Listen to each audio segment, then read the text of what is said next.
Today we're going to do, I could give a quick intro. So I'm Corey. I'm a designer advocate here at Figma, and I'm here with Jess today. And this is our final session, and we're going to do a AMA about all things design systems. So what we're going to do is we have a chat, but instead of using the chat, you should see a Q&A option on Zoom. So we'd like you to use that Q&A option there to write down your questions. Any questions you have about design systems, we'll try to answer them today. Yep. Or anything in general, really. But yeah, specifically for design systems or anything related to any feature launches that you guys have seen that was released, particularly for framework, we're here to answer that. So Jess is in Singapore and I'm in Tokyo. Yep. So here comes our first question, Corey. Are variable scopes intentionally omitted for typography applications? That is something we're working on at the moment. So I'd say stay tuned that we'll have some more updates on that. So at the moment, there are no scopes for typography specifically. It's still in its early stages. So I think really stay tuned and keep a lookout for any feature improvements. Yeah, hope you guys have tried out the typography variables, or if not, maybe you guys have tried building a variable library. We went through a design systems 101 last week. So hope that gives you a clear idea how to build the mini design systems and all the way to scaling them to a bigger one. Yeah, so of all the features that kind of launched this week with, let's say, typography variables, we have gradients, we've got Code Connect Beta, library analytics. Which one was your favorite? I'd love to hear from you guys on the chat. For all of you guys who are just trickling in, or tuning in, sorry. This is an AMA session, so any questions that you have related to design systems or any framework feature releases, drop your questions on the Q&A button below on the Zoom navigation, and we'll answer them. So Corey, this is our next question. Can we already have variables set for text layers, given the update to typography variables in particular in this use case could be helpful for translations? Variable set for text layers. Is this in regards to just the text value itself? Yeah. If that's the case, then that's that currently does work. So for text variables, you can set them to the value of a text layer. So if you have a button with a label, you can set the variable to the value of that label, and you can change the label language using modes depending on the different translations you have. So yeah, that is currently possible with the current variable spec. Yeah. You can utilize it as per normal with strings. And then you can use the different modes to change, like what Corey mentioned, to the different languages.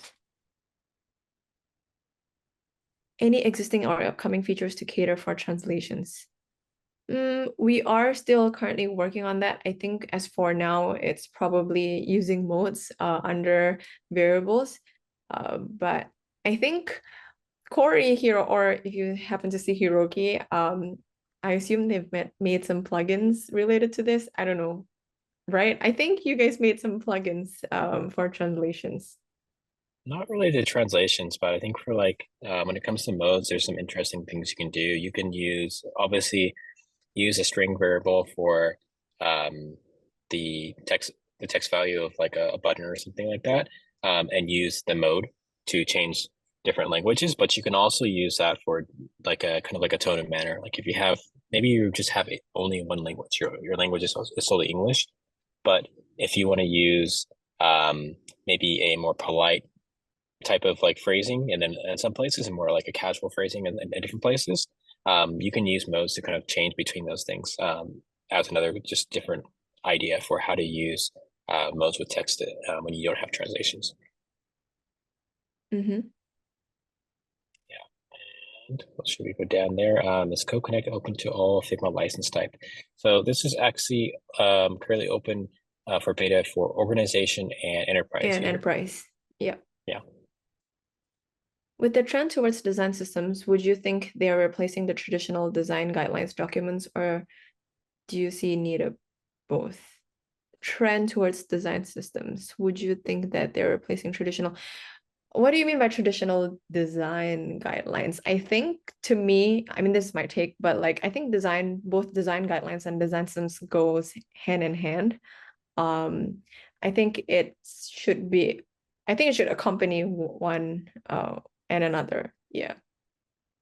I think it's a gradient though of like of how much people need. And again, I Mm-hmm. think for like Figma, there we offer a certain, spectrum of that gradient as well. When it comes to like writing documentation inside of Figma, we've seen again, DBS is an example. They had some documentation on the canvas, but there's also things like documenting and the description fields and stuff like that. Another, we have Code Connect that also brings more documentation. And even with Code Connect, people still use that um, in conjunction with like Storybook and external tools and stuff. So I think it really depends on your needs. I think there's still going to be maybe an option for people who have more specific needs to use something external, or people who have maybe not as specific needs can use something more streamlined and just depend on only Figma itself. Yep. Can you provide any insights into adding accessibility to components via Code Connect? Oh, this looks like Yeah, it's so this great. one would be, I would say, just check our Code Connect repo on GitHub. And then there's some good examples of how to actually write like different ARIA tags for your components, whether it's in React or like storybook format and stuff like that. So yeah, please check the Code Connect repo on GitHub for some good examples of that. Will it be possible to use text variables to test dynamic font scaling across iOS and Android designs? I believe so. Yeah, I that does work. believe, yeah. I think you can Go ahead. also utilize modes to kind of test those design, or if you are separating your files, you can actually separate those variable libraries accordingly. Yeah, if you go back to the session earlier with Anna, she did show an example of that when she was showing type variables. She had a font size and she had different modes that she would change between, and then Exactly. the font size was changing. So you could use that again, use your modes for iOS versus Android Yeah, to scale and that. you can scope. I think going back to scoping down, it's not like scoping towards like corner radius, but you can actually use the variables to kind of tag it to your leading or kerning and even font sizes to kind of scale that. Mhm. Are composite variables for typography on the roadmap detaching from textiles? I would say that like our current stance is that styles are essentially the composite variable. So that's just the reason why they still continue to exist together, is that styles Mm-hmm. are the ones that allow you to package all those variables together. Again, a great example was the Hannah session today, where she had all the different typography variables of like the font name, the line height, the size, etc. And then you wrap that in a single style, which is essentially the same as a composite variable. The same thing with gradients as well. Gradients are 2 to 3 different colors, for example, and that goes into a style that wraps them all together. So I would say that those are the current solution or direction for composite tokens or composite variables. Yeah. Mm-hmm. Okay, next question. Does dev mode also support low code platforms like OutSystems? Oh, I've never heard of OutSystems. Have you, Corey? I haven't heard of it specifically. I'm not sure. Yeah, I'm not Again, too maybe we sure need about some this. more context on like what type of support, whether it be Yeah, like, what do you is mean it by exporting code? low code? Mm-hmm. Yeah. Any plans to allow changing modes for language and presentation mode that are easier than existing workarounds? I would say again, we are definitely working something around that. So stay tuned on any updates about that. For Code Connect, would there be support for other types of development frameworks? Since right now it's launched for React and Swift UI for now. Yes, we Yes. do have a lot of other support in the works. I think things like Angular and stuff like that are currently being considered. So look for some updates on that. So Mm-hmm. Have you noticed customers to having two sets of documentation for their design systems? For instance, design documentation in Figma and developer documentation elsewhere. Curious to hear some approaches you've seen, and if there are any been preferred any platforms to have all-in-one documentation. Oh, this is actually a great question. I can answer on that, and then Corey can take over. I think based on our learnings, or rather my learnings, is that let's take, for example, DBS's session earlier on.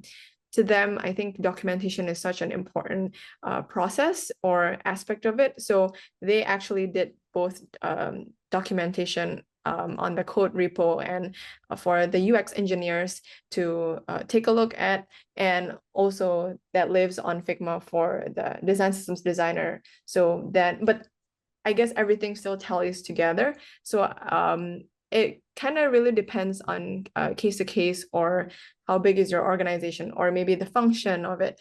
But there are some instances that they both of those documentation live together.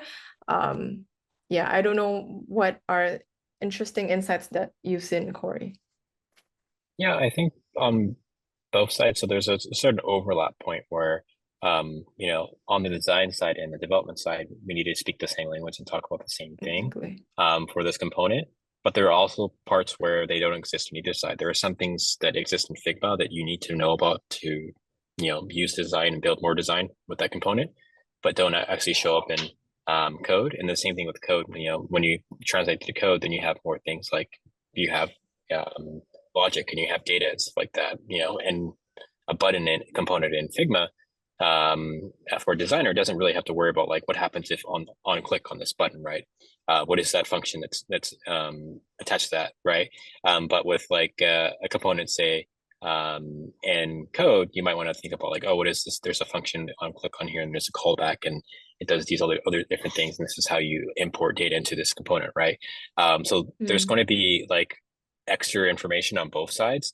So sometimes it's not really relevant for a designer to look at all the information, To read, same yeah. information as an engineer, right? So there are kind of use cases where it makes sense to have like two separate sources or sources of Documentation. documentation for the same thing, and one Yeah. written for engineers, one written for designers. Yeah. I think we kind of discussed about this last week during our Design Systems 101. I think it's also great to kind of identify like who are your consumers. When you identify and understood like who are your consumers and kind of your producers as well, then you'll be able to identify like, okay, that means that I kind of need to branch out my documentation so that both consume types of personas or consumers are able to speak the same language, with it being having to like types of documentation regardless. Okay, on to the next one. For nested component properties, are there any plans to custom select what individual properties show up within the nested component? We I think this for is in nested reference so to when you have a nested component with component. a nested component, and then you have exposed nested properties. Uh-huh, uh-huh. So right now, if you do exposed nested, um, let me double check. I believe you could actually choose Choose. Yeah, that's specifically what I which. thought too. Yeah, I'm pretty sure that you can choose which nested components to expose when you're exposing component properties that way. So in that case, then you would be able to choose individual component properties. Yeah, Let's go maybe into it. Maybe just give we an have example some. here, Let me grab which a. Okay, I can't find any. which Let is me find a complicated component that has. okay. We'll go back to that when you'll find once you find the a good example for that. Just double check that. So I'll go to the next one here while you're looking for that component. Is it possible to have one component library that can easily be rethemed for multiple products? So that when you update a component and it updates all products, say products with the same component library but different theming, how would you suggest setting this up? Um, I think there's a lot of different use cases on that. I would say if you have a single component library and then you just have really the changes being applied being via variables, that would probably be like the most efficient setup that way. So then that way you would have just say some basic, vanilla components like here's a button, but the color, the size, the corner radius, all those different aspects are all defined in variables, and all those variables have a separate mode per different like theme, and then changing the look and feel of things based on that would probably like the most, I guess, straightforward way to set that up, if that makes sense. So like, yeah, the actual construction of your design library in that case could be a single file with a single component library.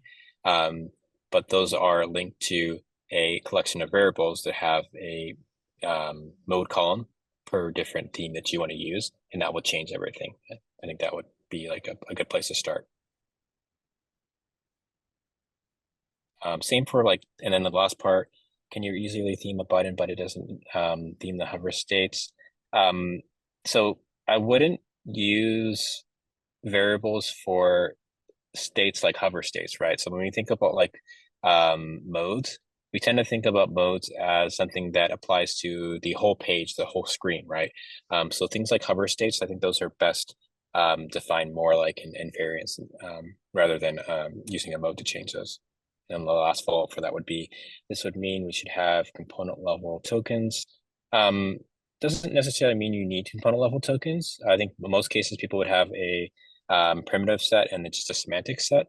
I think component level tokens, depending on your needs, they can work, but in most cases, I think sometimes, it's a little bit this more work for not really much kind of payoff when it comes to just management. Hope that answers your question.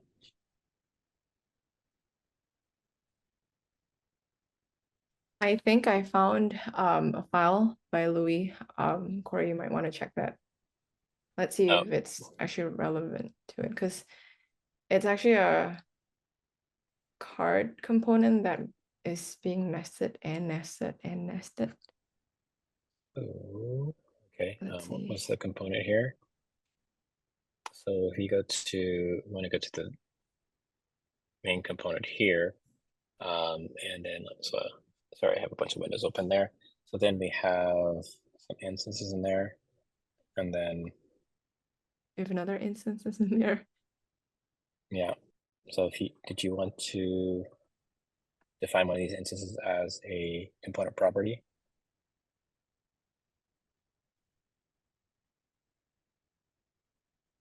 So here, the button itself, define maybe a component property there. So here we go, exposed from nested instances. Here's the menu I'm talking about here. If you can see my screen. In this case here, when we expose properties from nested instances, you can see that there's a check mark for each. And that way you can choose, you could say like, I just want this nested instance versus this next nested instance. So in this case, you can see like each of these banner rows is a nested instance as part of this banner grid list. So if I just want I want the first one and not the other three, I can remove that there. And then now I've exposed only nested instances for just that first banner instance. So I think that it maybe answers the question there, is that when, setting the exposing nested instances, you can custom select which individual properties show up. Actually, that might be, oh, I'm sorry. I think that going back to that question there, I actually understand it now. So it's not the actual instance, it's the properties on that instance here. So in that case, for example, if we have this nested instance here we have banner grid instance, then we expose banner row as a exposed nested instance. Banner row has its own properties here, all these like say BP type and stuff like that. And in that case, maybe the original poster here wants to expose maybe just BP and not type, right? In this case, no, that's not possible. When you expose nested instance, it will expose all properties that are attached to that nested instance itself. Yeah. I would say if you wanted to make it a little bit cleaner, you could try using, say, booleans, where we have a boolean and then And if you show or hide that, depending on that, then you show the other kind of like independent properties with that. A good example is like an icon. Sometimes you have a icon instance inside of like a button. What you could do is you could do a show or hide the icon. And then if the icon is hidden, then the instance for that icon instance won't actually show up. That makes sense there. So yeah, I think that would answer that question there.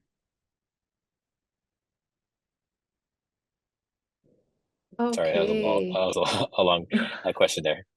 no problem. Yeah. Thanks for answering, Corey. What's the benefit of using typography variable over styles just in terms of designing? One thing I can think of is the type system would be faster to set up from scratch. Any other major benefits you had in mind while launching variables? Great question. I think while we still want to retain styles, I think for typography variables, it's really useful for scaling design systems, particularly. Like you don't want actually to have like all your colors and semantics set up for all your buttons and all that. But when you want to change, maybe you have multiple brands or platforms that requires you to change those texts. I think typography variables actually really helps a lot for you to be able to quickly switch from one mode to another or like from one brand to another. I think it really helps to package the whole variables or tokens as a whole. But I think in terms of styles itself, it is definitely useful on its own feature. For example, if maybe I sit on marketing and like I want to be able to just use styles for a simple deck or things like that. And I think styles is still useful for probably cross-functional partners. So that's kind of where my thought is at. Yeah, just to follow that, I would say like from a management standpoint, obviously for typography, you want to manage every single value individually. But from the application standpoint of someone using it, like the design system user, they don't want to have to click on the Styles right one by line one. height, the right font, the right font size, all these things one by one, right? That's like, you know, 5 or 6 things they need to apply every single time they apply text layer. Yeah. So instead of that, it's like just put a style. Here's heading 1, right? Here's label, right? Much easier to apply those things as one, Mhm. but manage them as many. I think so. That's why, like Yeah. again, styles and like variables would continue to Mhm. coexist. I think another thing that I would also add here is that we've been talking so much about like bringing design to development closer, and like with typography variables, it kind of syncs better with your code base so that you don't have to keep on like embedding the textile all over again and again. So really it's all about bringing design to development closer. Yeah. Do you have a All link to right. the talk about creating design systems? I'm starting to create one and wish you could move variable between collections and group as I got this wrong to start with. We can send you some resources. There's a lot of resources how you might want to consider when you stack um, design systems with variables. Uh, yeah, Yes. I'll So I was just going to call out that we did a design systems 101 talk the other day. I think that should be up on as an archive pretty soon on our webinars page there. So definitely check that out. Mhm. Yeah. So we've got a lot of questions left, so maybe let's go pretty quickly. Yeah, See how much okay. we can get in the last few minutes. Is there plans for inbuilt accessibility auditing in Figma to check design systems component with the WCAG compliant? I don't think I've heard anything about that. So Yeah, at the not moment, yeah. natively. Yeah, not at the moment. Yeah, that would be a good plugin though. Mhm. Do you think with these design system friendly features ruling, it's getting harder for designers to understand and create design systems design freely using variables just because it might be too complicated and overwhelming for them to understand? If so, Figma, how is Figma planning to make products more comprehensive for designers to use? Oh, actually, I can answer this thing. It's such an interesting topic because I think for designer advocates, both Korea and I and Hiroki as well, we kind of also are the people between almost like are responsible for product education as well. We kind of don't want to deny the fact that the product is getting more complex. It's getting more, there's more and more features embedded onto the product because we want to cover all grounds and all use cases and all personas. So I think the way to answer is that like we on the product side, of course, they are always thinking ways to be more comprehensive to really onboard users more easily. But that's also the reason why we have kind of advocates as the bridge between the product and the community. We are here to kind of help you upscale or educate you or really just to share best practices, what we think it's best and how to best adopt these features without really having to overwhelm all of you. Yeah, great one. And next up, let's talk about what's the difference between Storybook and Code Connect. Ooh, that's a difficult one, but I would say like so Code Connect is a native feature in Figma to connect your code, your repository to Figma and document that right natively.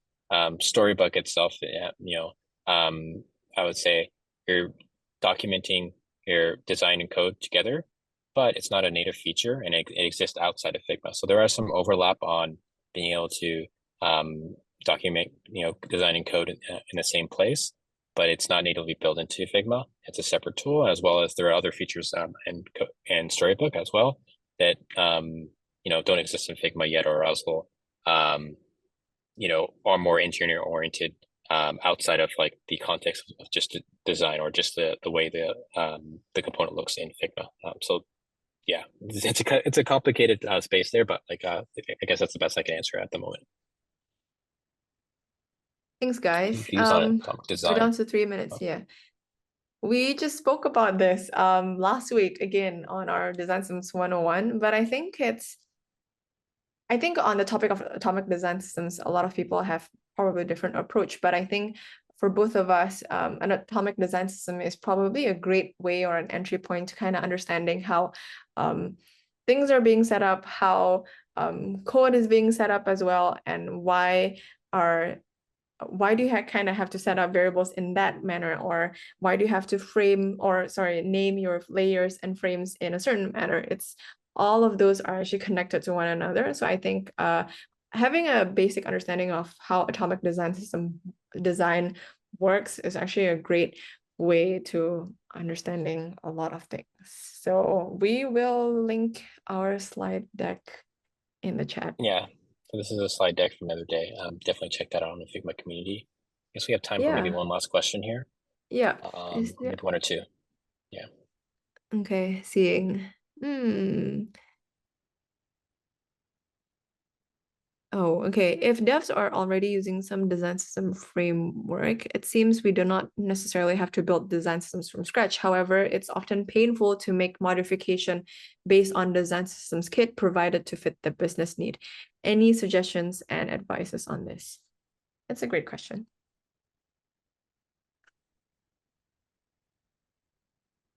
Oh, do you want to go first now, or should I go? I'll process this and you'll go first, and then I'll take my take on this. I mean, I think it's good to have a start point if possible. I think for, again, building things from scratch takes a lot of effort. And if you don't need to build it from scratch, and you can take something that's off the shelf and slightly customize that, I think that's good. But I think eventually you're gonna, as you build your product, you'll probably run into areas where you need more custom things. So I think eventually you have to build something more customized to meet the needs of your designing and have the best design possible. So it's just a matter of when maybe you start with like an existing UI kit, because it has that the designs are already and like the code is already, but then you slowly build off that and create your own design system, or you can go from scratch. I think there's just many different options there. Yeah. I think my take here is that I've definitely been in your shoes as well. I understood like, oh, sometimes it's so iffy and having to change everything because you need modification. I think not having to reinvent the wheel is a great way to start.